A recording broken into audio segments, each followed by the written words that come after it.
Seigneur, c'est le cri de mon cœur dans ton amour.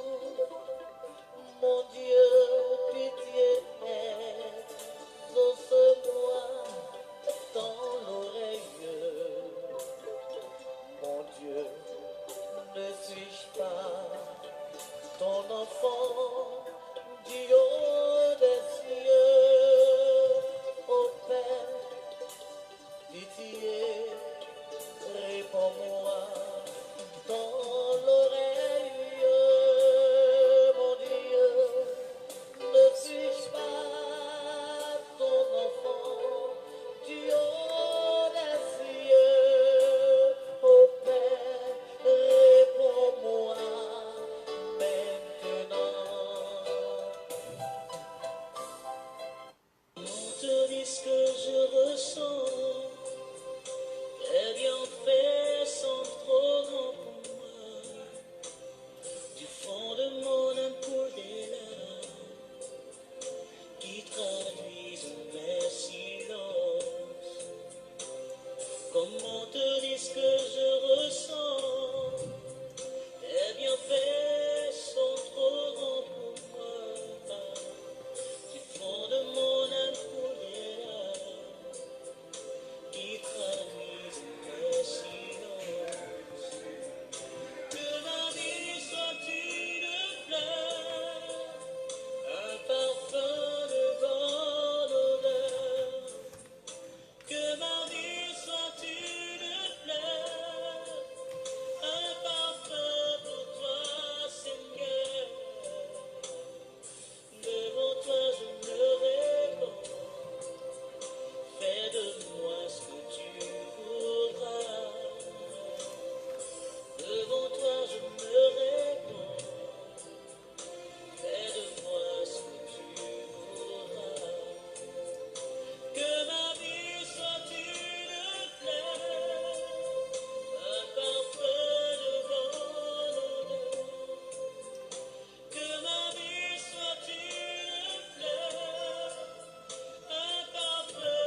Frères et sœurs, je vous salue encore dans le nom de Jésus.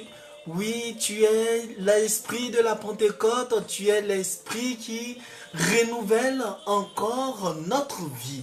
Bien-aimés de Dieu, vous êtes à l'émission Paul Armel Pio dans l'évangile de demain.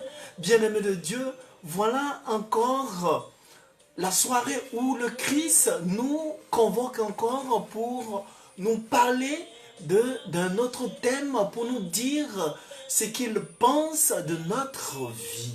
Bien-aimés de Dieu, oui, sans plus tarder, voilà le thème qui est soumis à notre méditation est tiré de l'évangile de Jésus-Christ selon Saint Matthieu, chapitre 25, chapitre 11, verset 25 à 27, qui dit « Ce que tu as caché aux sages et aux savants, tu l'as révélé aux tout petits.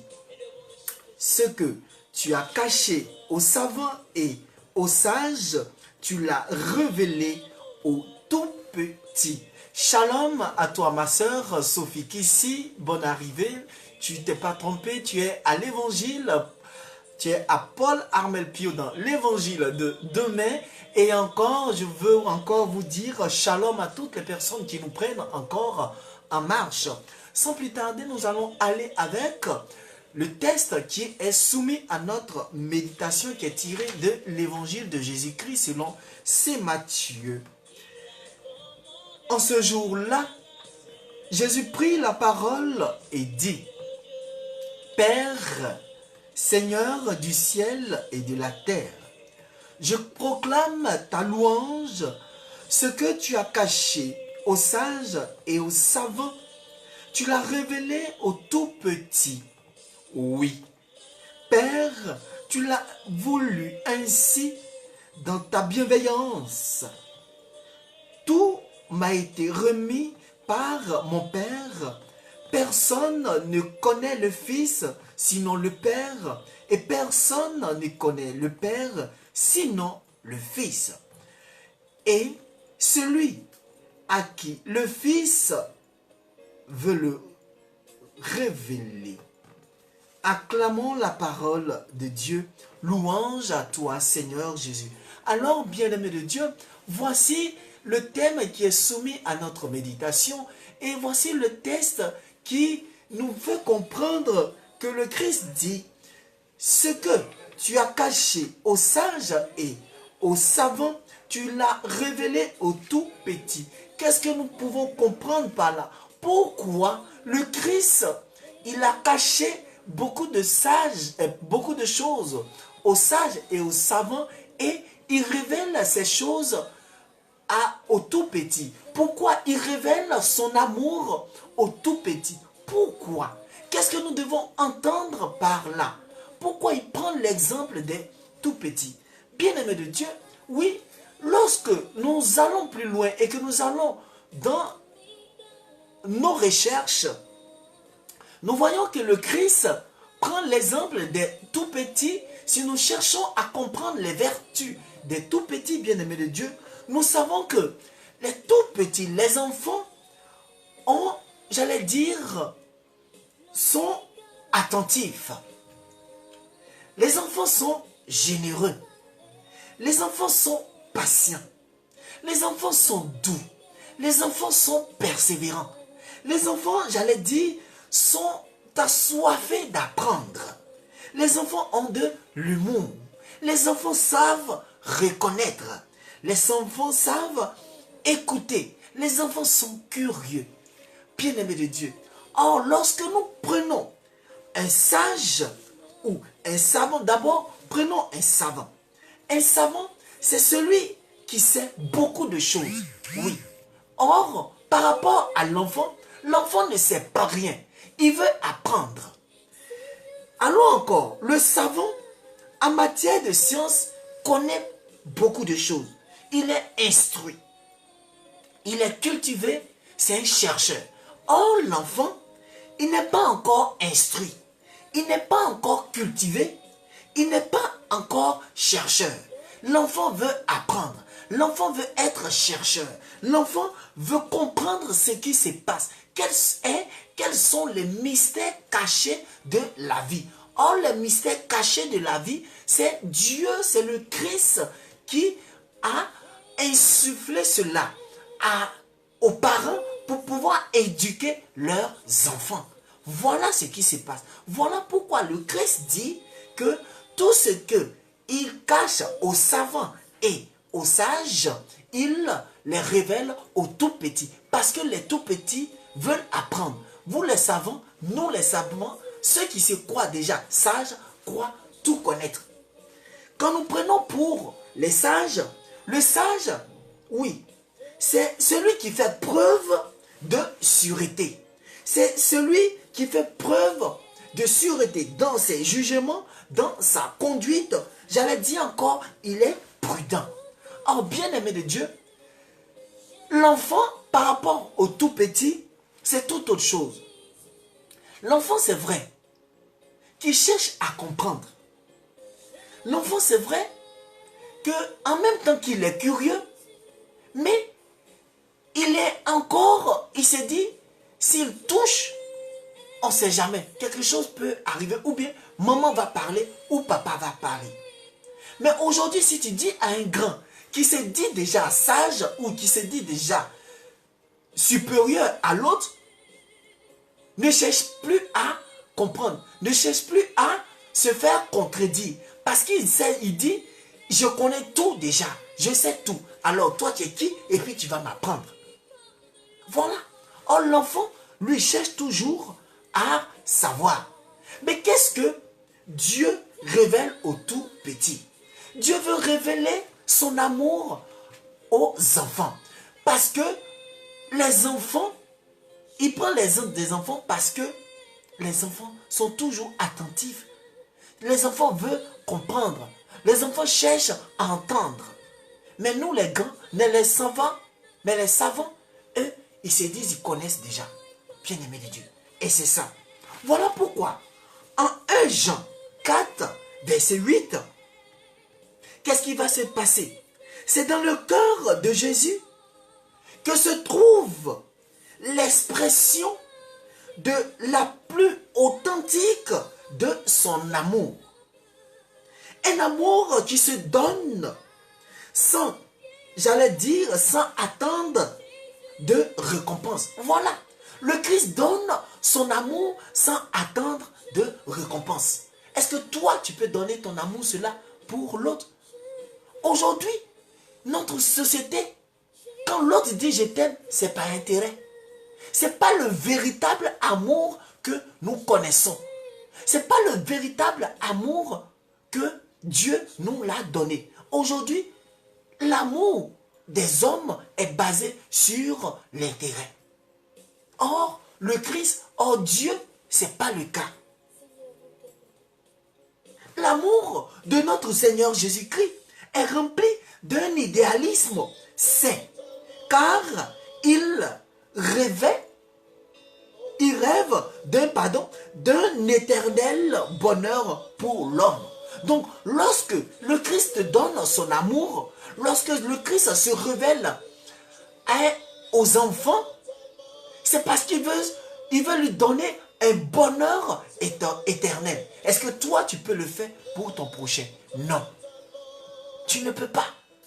Parce que, en retour, toi, l'homme, tu cherches quelque chose en retour. Tu cherches ton propre intérêt. Si quelqu'un te suit, il faut chercher à te demander pourquoi il te suit. Dans quel cadre il te suit. Ceux qui aiment véritablement et vraiment dans la sainteté, on peut les compter.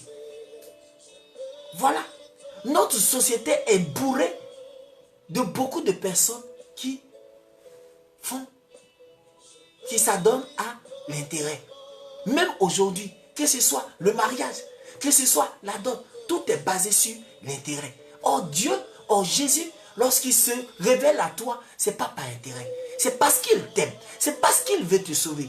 C'est parce qu'il veut que tu aies un bonheur éternel. C'est également pour cela, bien-aimé de Dieu, en cela que consiste l'espérance chrétienne l'idéalisme de Dieu.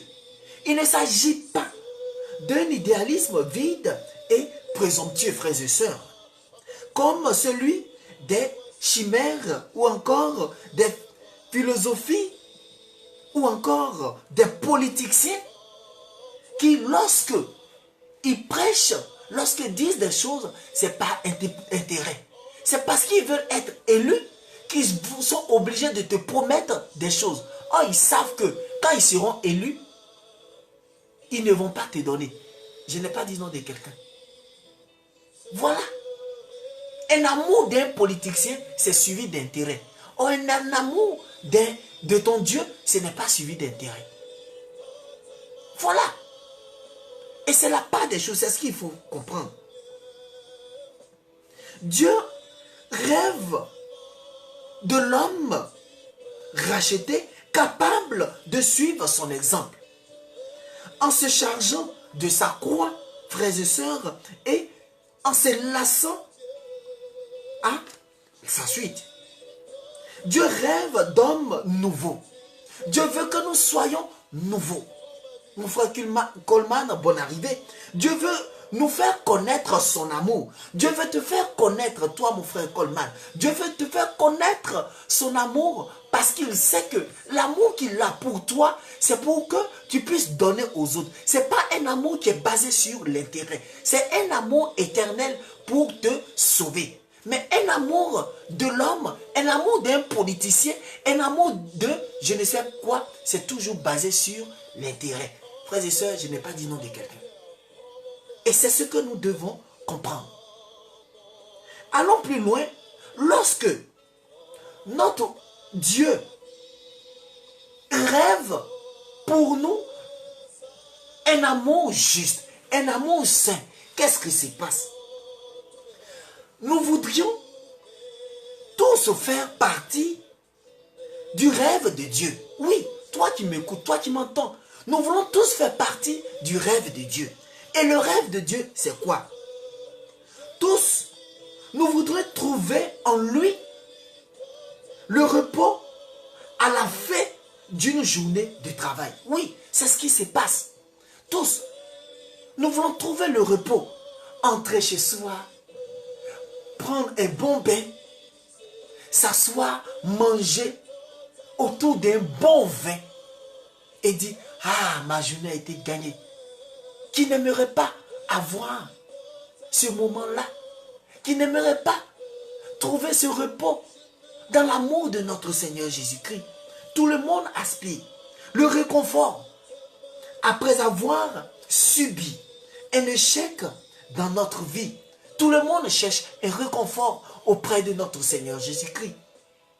La paix et la sérénité quand nous nous sentons submergés par, j'allais dire, un monde compétitif et dissuadé. Frères et sœurs, voilà ce qui nous arrive. Voilà ce que j'allais dire, un monde où est basé sur l'intérêt. Notre société est basée sur l'intérêt. Ou même quand tu vas chercher un boulot, c'est devenu difficile. Si tu ne connais pas quelqu'un, tu ne peux pas avoir travail. Tout est basé sur l'intérêt. Voilà ce qui se passe, frères et sœurs. Il nous rapproche de son rêve, de son bonheur et dans ce cœur qui est ouvert pour nous.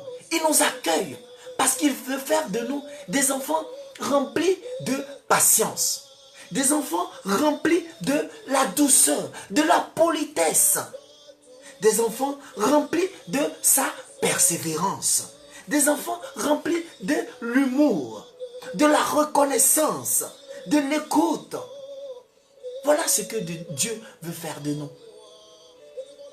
Il veut que nous nous humilions. Mais il n'a pas besoin d'une personne qui dit il connaît déjà. Il n'a pas besoin d'une personne qui dit oui, lui, il sait tout déjà. Non. Il dit, il veut te prendre, il veut te nettoyer, il veut te façonner à sa manière pour qu'il puisse te placer là où il veut pour que tu puisses exceller dans ce qu'il veut pour toi. Mais il n'a pas besoin de quelqu'un qui dit, il se croit tout connaître. Non, ce n'est pas ce que Dieu veut. Et c'est ce que nous devons comprendre. C'est pour cela qu'il dit, ce que tu as caché aux sages et aux savants, il a révélé aux tout petits. Les tout petits savent être patients. Les tout petits savent être polis. Les tout petits savent être généreux. Les tout petits savent écouter. Les tout petits savent être, j'allais dire, persévérants. Mais toi qui m'entends, toi qui m'écoutes, est-ce que tu sais être persévérant?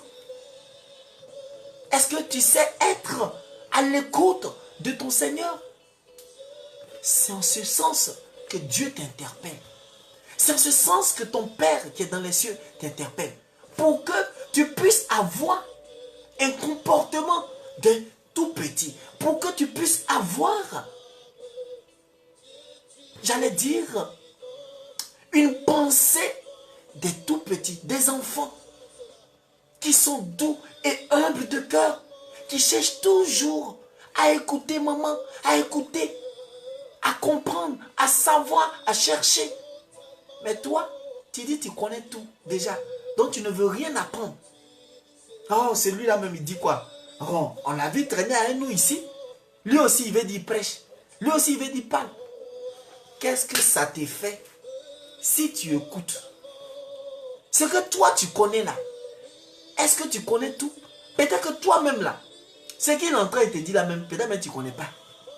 Mais comme toi, peut-être tu es son dévancier, donc tu ne veux pas entendre, tu ne veux rien comprendre. Non, humilie-toi. C'est pour ça qu'il dit, vous qui vous croyez trop intelligent, trop sage là, il dit, il préfère vous cacher cela et révéler aux autres, à ceux qui veulent comprendre, qui cherchent à entendre, qui cherchent beaucoup la face de notre Seigneur Jésus-Christ.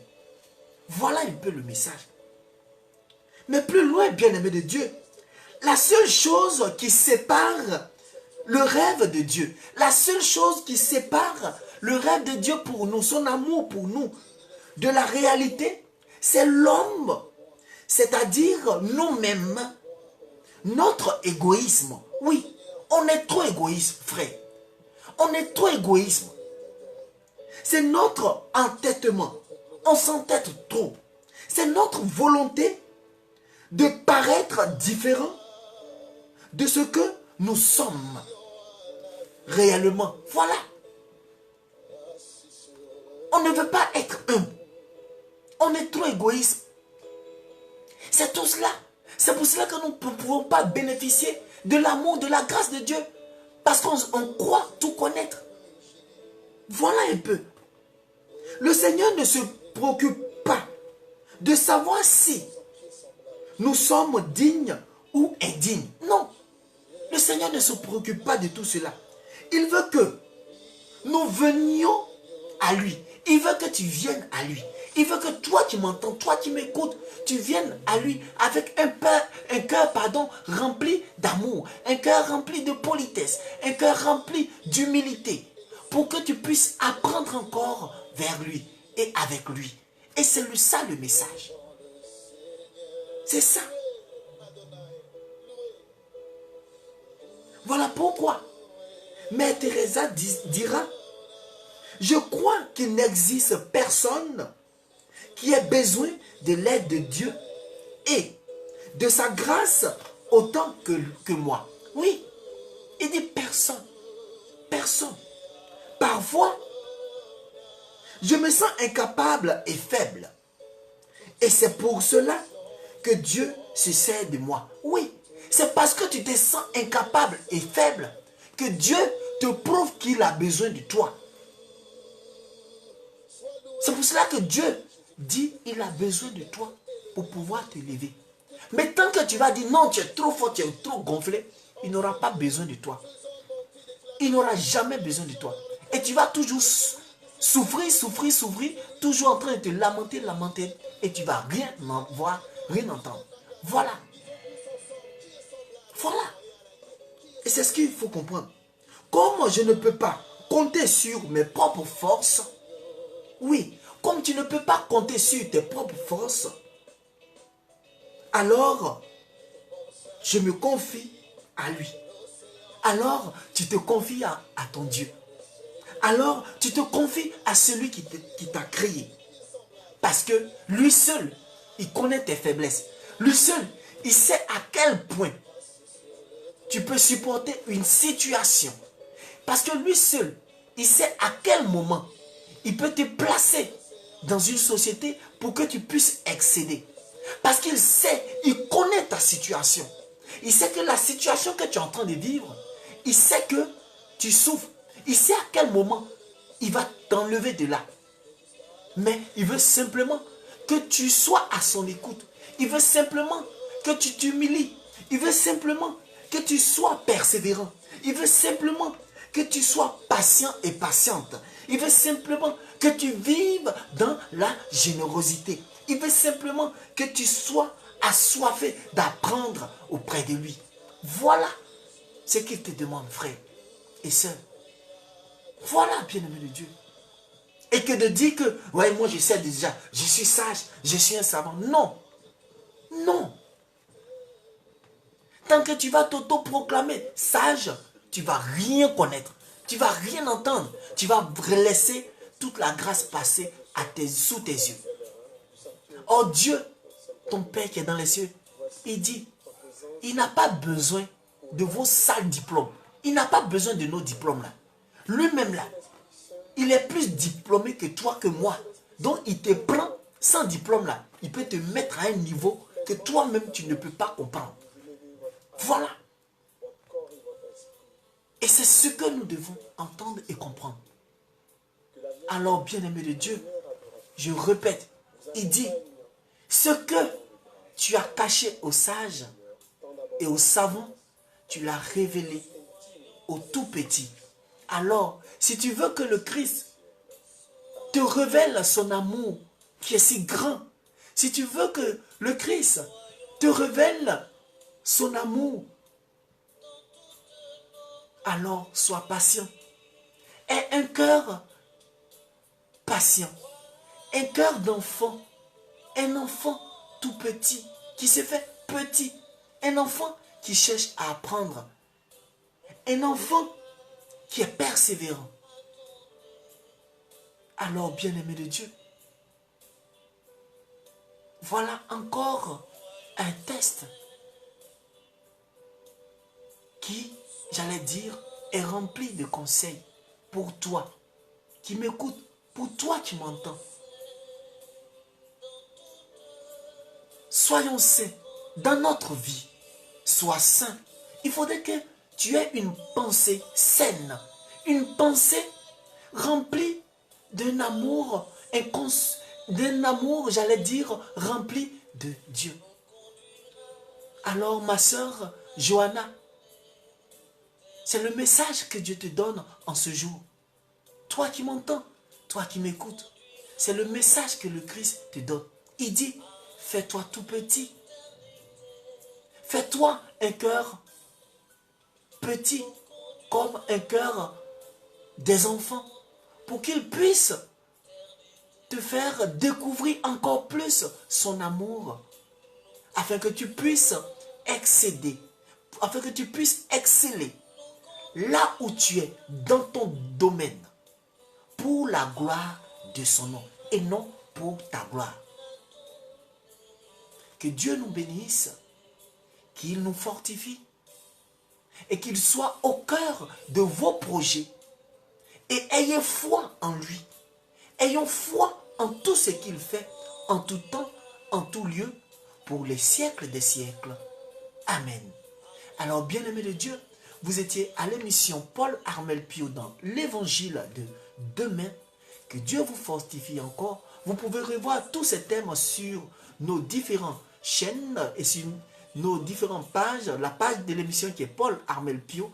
Abonnez-vous aux différentes pages et à notre chaîne YouTube. Partagez. Que Dieu vous fortifie. Shalom encore à vous et à demain pour un autre thème.